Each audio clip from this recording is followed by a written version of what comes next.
The hobbits now left the tunnel gate and rode across the wide hollow. On the far side was a faint path leading up onto the floor of the forest, 100 yards and more beyond the hedge, but it vanished as soon as it brought them under the trees. Looking back, they could see the dark line of the hedge through the stems of trees that were already thick about them. Looking ahead, they could see only tree trunks of innumerable sizes and shapes, straight or bent, twisted, leaning, squat or slender, smooth or gnarled in branch, and all the stems were green or gray with moss and slimy, shaggy growths. Mary alone seemed fairly cheerful. "You had better lead on and find the path," Frodo said to him. "Don't let us lose one another or forget which way the hedge lies." They picked a way among the trees, and their ponies plodded along, carefully avoiding the many writhing and interlacing roots.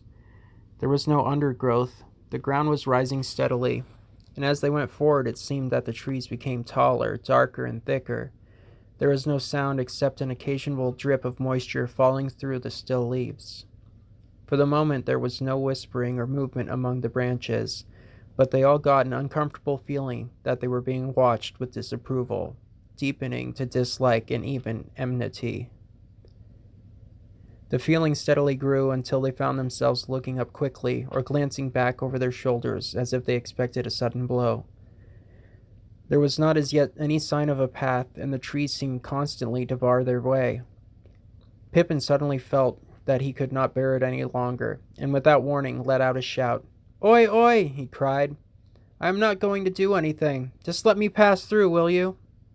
The others halted, startled, but the cry fell as if muffled by a heavy curtain. There was no echo or answer, though the wood seemed to become more crowded and more watchful than before. "I should not shout if I were you," said Merry. "It does more harm than good." Frodo began to wonder if it were possible to find a way through, and if he had been right to make the others come into this abominable wood. Merry was looking from side to side, and seemed already uncertain which way to go. Pippin noticed it. "Has not taken you long to lose us," he said. But at that moment Merry gave a whistle of relief and pointed ahead. "Well, well," he said, "these trees do shift. There is the bonfire glade in front of us, or I hope so, but the path to it seems to have moved away." The light grew clearer as they went forward. Suddenly they came out of the trees and found themselves in a wide circular space. There was sky above them, blue and clear to their surprise, for down under the forest roof they had not been able to see the rising morning and the lifting of the mist. The sun was not, however, high enough yet to shine down into the clearing, though its light was on the tree tops. The leaves were all thicker and greener about the edges of the glade, enclosing it with an almost solid wall. No tree grew there, only rough grass and many tall plants, stocky and faded hemlocks and wood parsley, firewood seeding into fluffy ashes, and rampant nettles and thistles. A dreary place, but it seemed a charming and cheerful garden after the closed forest. The hobbits felt encouraged and looked up hopefully at the broadening daylight in the sky. At the far side of the glade there was a break in the wall of trees and a clear path beyond it. They could see it running out into the wood, wide in places and open above, though every now and again the trees drew in and overshadowed it with their dark boughs. Up this path they rode. They were still climbing gently, but they now went much quicker and with better heart, for it seemed to them that the forest had relented and was going to let them pass unhindered after all. But after a while the air began to get hot and stuffy. The trees drew close again on either side, and they could no longer see far ahead. Now, stronger than ever, they felt again the ill will of the wood pressing on them. So silently was it that the fall of their ponies' hooves, rustling on dead leaves and occasionally stumbling on hidden roots, seemed to thud in their ears. Frodo tried to sing a song to encourage them, but his voice sank to a murmur. "O wanderers in the shadowed land, despair not, for thou dark they stand. All woods there be must end at last, and see the open sun go past. The setting sun, the rising sun, the day's end or the day began. For east or west, all woods must fail. Fail." Even as he said the word, his voice faded into silence. The air seemed heavy, and the making of words wearisome. Just behind them, a large branch fell from an old overhanging tree with a crash into the path. The tree seemed to close in before them. "They do not like all that about ending and failing," said Mary. "I should not sing any more at present. Wait till we do get to the edge, and then we'll turn and give them a rousing chorus." He spoke cheerfully, and if he felt any great anxiety, he did not show it. The others did not answer. They were depressed. A heavy weight was settling steadily on Frodo's heart, and he regretted now, with every step forward, that he had ever thought of challenging the menace of the trees. He was, indeed, just about to stop and propose going back, if that was still possible, when things took a new turn. The path stopped climbing and became for a while nearly level. The dark trees drew aside, and ahead they could see the path going almost straight forward. Before them, but some distance off, there stood a green hilltop, treeless, rising like a bald head out of the encircling wood. The path seemed to be making directly for it. They now hurried forward again, delighted with the thought of climbing out for a while above the roof of the forest. The path dipped, and then all again began to climb upwards, leading them at last to the foot of the steep hillside. There it left the trees and faded into the turf. The wood stood all round the hill like thick hair that ended sharply in a circle round a shaven crown. The hobbits led their ponies up, winding round and round until they reached the top. There they stood and gazed about them. The air was gleaming and sunlit but hazy, and they could not see to any great distance. Near at hand the mist was now almost gone, though here and there it lay in hollows of the woods, and to the south of them, out of the deep fold cutting right across the forest, the fog still rose like steam or wisps of white smoke. "That," said Merry, pointing his hands, "that is the line of the Withwindle. It comes down out of the downs and flows southwest through the mist of the forest to join the Brandywine below Haysend. We don't want to go that way. The Withwindle Valley is said to be the queerest part of the whole wood, the center from which all the queerness comes, as it were." The others looked in the direction that Mary pointed out, but they could see little but mist over the damp and deep-cut valley, and beyond it the southern half of the forest faded from view. The sun on the hilltop was now getting hot. It must have been about 11 o'clock, but the autumn haze still prevented them from seeing much in other directions. In the west they could not make out either the line of the hedge or the valley of the Brandywine beyond it. Northward, where they looked most helpfully, they could see nothing that might be the line of the great east road for which they were making. They were on an island in a sea of trees, and the horizon was veiled. On the southeastern side of the ground fell very steeply, as if the slopes of the hill were continued far down under the trees, like island shores that really are the sides of a mountain rising out of the deep waters. They sat on the green edge and looked out over the woods below them while they ate their midday meal. As the sun rose and past noon, they glimpsed far off in the east the gray-green lines of the downs that lay beyond the old forest on that side. That cheered them greatly, for it was good to see the sight of anything beyond the wood's borders, though they did not mean to go that way if they could help it. The Barrow Downs had as sinister a reputation in Hobbit legend as the forest itself. At length they made up their minds to go on again. The path that had brought them to the hill reappeared on the northward side, but they had not followed it far before they became aware that it was bending steadily to the right. Soon it began to descend rapidly, and they guessed that it must actually be headed towards the Withwindle Valley, not at all the direction they wished to take.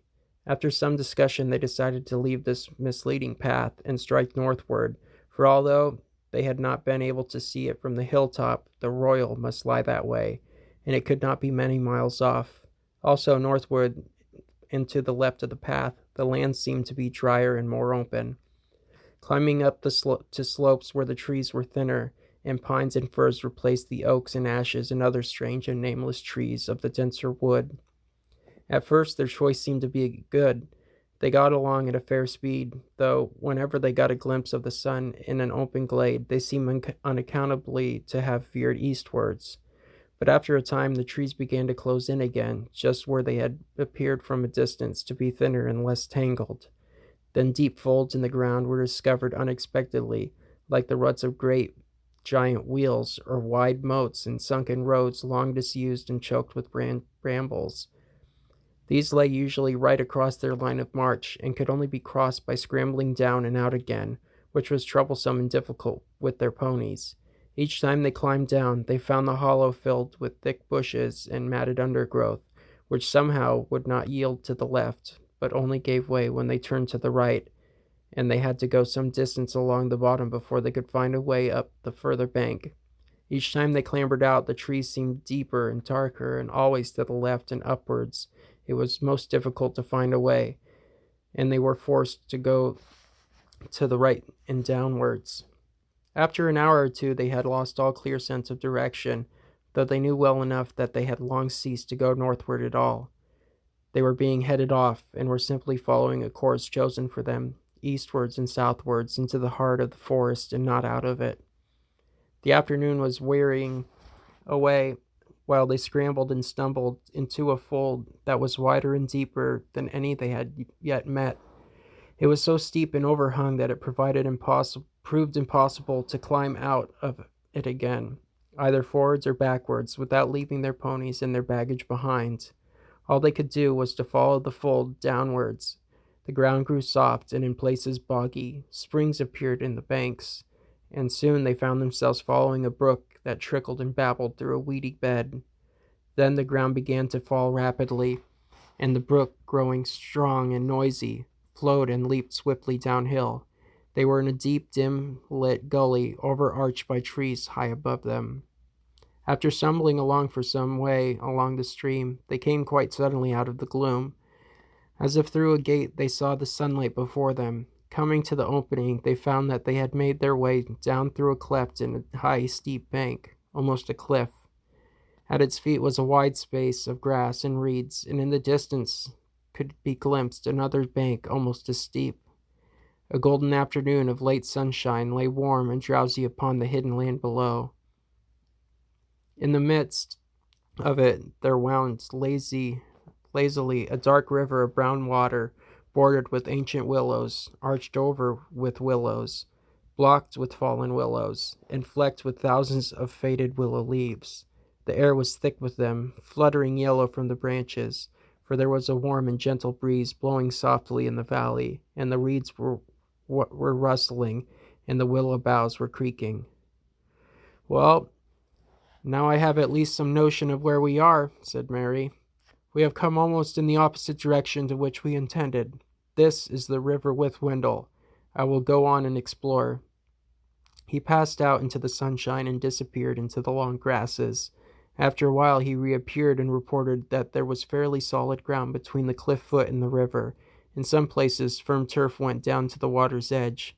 "What's more," he said, "there seems to be something like a footpath winding along on this side of the river. If we turn left and follow it, we shall be bound to come out on the east side of the forest eventually."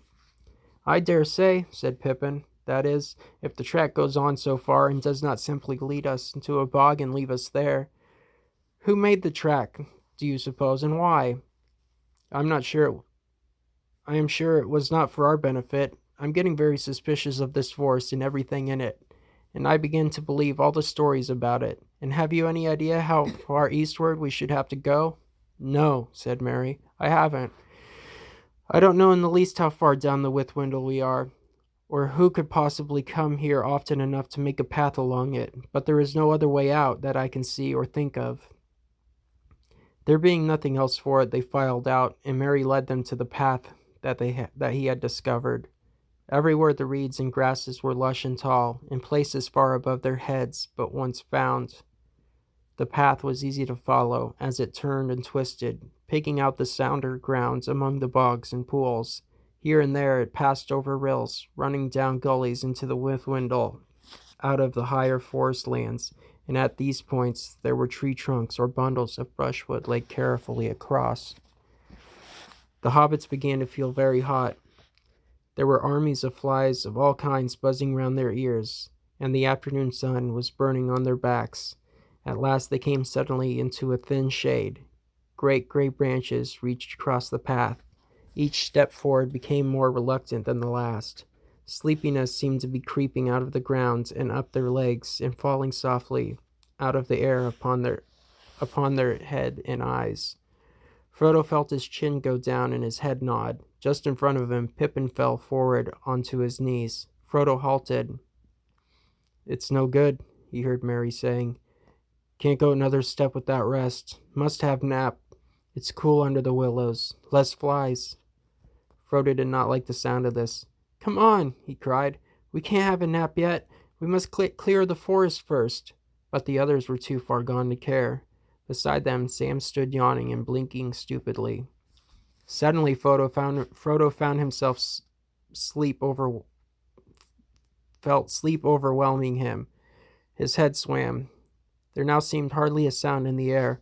The flies had stopped buzzing, only a gentle noise on the edge of hearing. A soft fluttering as of a song half whispered seemed to stir in the boughs above. He lifted his heavy eyes and saw leaning over him a huge willow tree, old and hoary. Enormous it looked, like sprawling branches going up like reaching arms with many long-fingered hands. Its knotted and twisted trunk gaping in wide fissures that creaked faintly as the boughs moved. The leaves fluttering against the bright sky dazzled him, and he toppled over, lying where he fell upon the grass. Merry and Pippin dragged themselves forward and lay down with their backs to the willow trunk. Behind them, the great cracks gaped wide to receive them as the tree swayed and creaked. They looked up at the gray and yellow leaves, moving softly against the light and singing. They shut their eyes, and then it seemed that they could almost hear words, cool words, saying something about water and sleep. They gave themselves up to the spell and fell fast asleep at the foot of the great gray willow. Frodo lay for a while, fighting with the sleep that was overpowering him. Then, with an effort, he struggled to his feet again. He felt a compelling desire for cool water. "Wait for me, Sam," he stammered. "Must bathe feet a minute." Half in a dream, he wandered forward to the riverward side of the tree, where great winding roots grew out into the stream, like gnarled dragonets straining down to drink. He straddled one of these and paddled his hot feet in the cool brown water, and there he too suddenly fell asleep with his back against the tree. Sam sat down and scratched his head and yawned like a cavern. He was worried. The afternoon was getting late, and he thought this sudden sleepiness uncanny. "There's no more behind this than sun and warm air," he muttered to himself. "I don't like this great big tree. I don't trust it. Hark at it singing about sleep now. This won't do at all." He pulled himself to his feet and staggered off to see what had become of the ponies. He found that two had wandered on a good way along the path, and he had just caught them and brought them back towards the others when he heard two noises, one loud and the other soft but very clear. One was the splash of something heavy falling into the water. The other was a noise like the snick of a lock when a door quietly closes fast. He rushed back to the bank. Frodo was in the water close to the edge, and a great tree root seemed to be over him and holding him down, but he was not struggling. Sam gripped him by the jacket and dragged him from under the root, and then with difficulty hauled him onto the bank. Almost at once he woke and coughed and spluttered. "Do you know, Sam?" he said at length. "The beastly tree threw me in. I felt it. The big root just twisted round and tipped me in." "You are dreaming, I expect, Mr. Frodo," Sam said. "You shouldn't sit in such a place if you feel sleepy." "What about the others?" Frodo asked. "I wonder what sort of dreams they are having." They went round to the other side of the tree, and then Sam understood the click that he had heard. Pippin had vanished. The crack by which he had laid himself had closed together, so that not a chink could be seen. Merry was trapped. Another crack had closed about his waist. His legs lay outside, but the rest of him was inside a dark opening, the edges of which gripped like a pair of pincers. Frodo and Sam beat first upon the tree trunk where Pippin had lain. They then struggled frantically to pull open the jaws of the crack that held poor Merry. It was quite useless. "What a foul thing to happen!" cried Frodo wildly. Why did we ever come into this dreadful forest? I wish we were all back at Cricket Hollow." He kicked the tree with all his strength, heedless of his own feet. A hardly perceptible shiver ran through the stem and up into the branches. The leaves rustled and whispered. but with the sound now of faint and far-off laughter. "I suppose we haven't got an axe among our luggage, Mr. Frodo?" asked Sam. "I brought a little hatchet for chopping firewood," said Frodo. "That won't be much use." "Wait a minute," cried Sam, struck by any idea suggested by firewood. We might do something with fire." "We might," said Frodo doubtfully. "We might succeed in roasting Pippin alive inside." "We might try to hurt or frighten this tree to begin with," said Sam fiercely. "If it don't let them go, I'll have it down, if I have to gnaw it." He ran to the ponies and before long came back with 2 tinder boxes and a hatchet. Quickly they gathered dry grass and leaves and bits of bark and made a pile of broken twigs and chopped sticks. These they heaped against the trunk on the far side of the tree from the prisoners. As soon as Sam had struck a spark into the tinder, it kindled the dry grass, and a flurry of flame and smoke went up. The twigs crackled. Little fingers of fire licked against the dry, scored rind of the ancient tree and scorched it. A tremor ran through the whole willow. The leaves seemed to hiss above their heads with a sound of pain and anger. A loud scream came from Merry, and from far inside the tree he heard Pippin give a muffled yell. "Pull it out! Put it out!" cried Merry. "He'll squeeze me in two if you don't. He says so." "Who? What?" shouted Frodo, rushing round to the other side of the tree. Put it out, begged Merry. The branches of the willow began to sway violently. There was a sound as if a wind rising and spreading outwards to the branches of all the other trees round about, as though they had dropped a stone into the quiet slumber of the river valley, and set up ripples of anger that ran out over the whole forest. Sam kicked at the little fire and stamped out the sparks. But Frodo, without any clear idea of why he did so, or what he hoped for, ran along the path crying, "Help! Help! Help!" It seemed to him that he could hardly hear the sound of his own shrill voice. It was blown away from him by the willow winds, and drowned in a clamor of leaves as soon as the words left his mouth. He felt desperate, lost, and witless. Suddenly he stopped. There was an answer, or so he thought, but it seemed to come from behind him, away down the path further back in the forest. He turned round and listened, and soon there could be no doubt. Someone was singing a song, a deep, glad song, was singing carelessly and happily, but it was singing nonsense. "Hey, doll, merry doll, ring-a-ding-dillo, ring-a-dong, hop along, follow the willow, Tom Bomb, jolly Tom, Tom Bombadillo."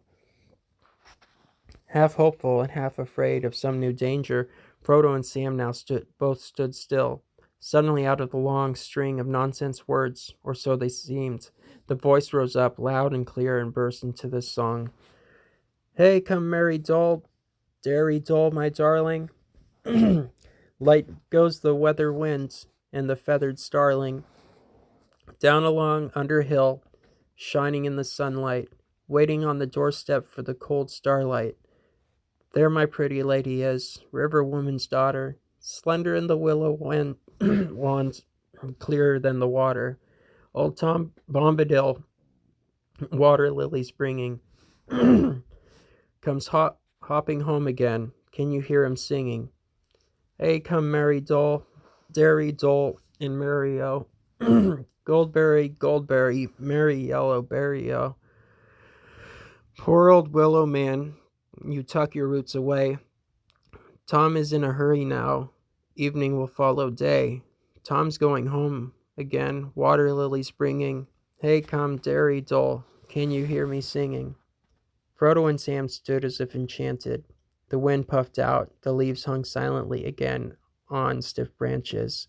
There was another burst of song, and then suddenly, hopping and dancing along the path, there appeared above the reeds an old battered hat with a tall crown and a long blue feather stuck in the band. With another hop and a bound, there came into view a man, or so it seemed.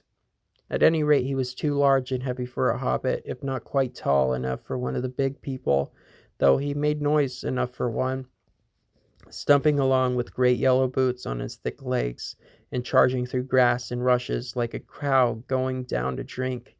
He had a blue coat and a long brown beard. His eyes were blue and bright, and his face was red as a ripe apple, but creased into 100 wrinkles of laughter. In his hands he carried on a large leaf, as on a tray a small pile of white water lilies. "Help!" cried Frodo and Sam, running towards him with their hands stretched out. "Whoa, whoa, steady there!" cried the old man, holding up one hand, and they stopped short, as if they had been struck stiff. "Now, my little fellows, where be you a-goin', puffin' like a bellows? What's the matter here, then? Do you know who I am? I'm Tom Bombadil. Tell me what's your trouble. Tom's in a hurry now. Don't you crush my lilies." "My friends are caught in a willow tree," cried Frodo breathlessly. "Master Mary's been squeezed in a crack," cried Sam. "What?" shouted Tom Bombadil, leaping up into the air. "Old Man Willow? Not worse than that, eh? That can soon be mended. I know the tune for him. Old Grey Willow Man, I'll freeze his marrow cold if he don't behave himself. I'll sing his roots off. I'll sing a wind up and blow leaf and branch away, Man Willow." Setting down his lilies carefully on the grass, he ran to the tree. There he saw Mary's feet still sticking out. The rest had already been drawn further inside. Tom put his mouth to the crack and began singing into it in a low voice. They could not catch the words, but evidently Mary was aroused. His legs began to kick. Tom sprang away, and breaking off a huge branch, smote the side of the willow with it. "You let them out again, Old Man Willow," he said. "What be you thinking of? You should not be waking. Eat earth, dig deep, drink water, go to sleep. Bombadil is talking." He then seized Mary's feet and drew him out of the suddenly widening crack. There was a tearing creak, and the other crack split open, and out of it Pippin sprang, as if he had been kicked. Then with a loud snap, both cracks closed fast again. A shudder ran through the tree from root to tip, and complete silence fell. "Thank you," said the hobbits, one after the other. Tom Bombadil burst out laughing. "Well, my little fellows," said he, stooping so that he peered into their faces, "you shall come home with me. The table is all laden with yellow cream, honeycomb, and white bread and butter. Goldberry is waiting. Time enough for questions around the supper table. You follow after me as quickly as you are able." With that he picked up his lilies, and then, with a beckoning wave of his hand, went hopping and dancing along the path eastwards, still singing loudly and nonsensically. Too surprised and too relieved to talk, the hobbits followed after him as fast as they could, but that was not fast enough. Tom soon disappeared in front of them, and the noise of his singing got fainter and further away. Suddenly his voice came floating back to them in a loud halloo. "Hop along, my little friends, up the Withwindle. Tom's going on ahead,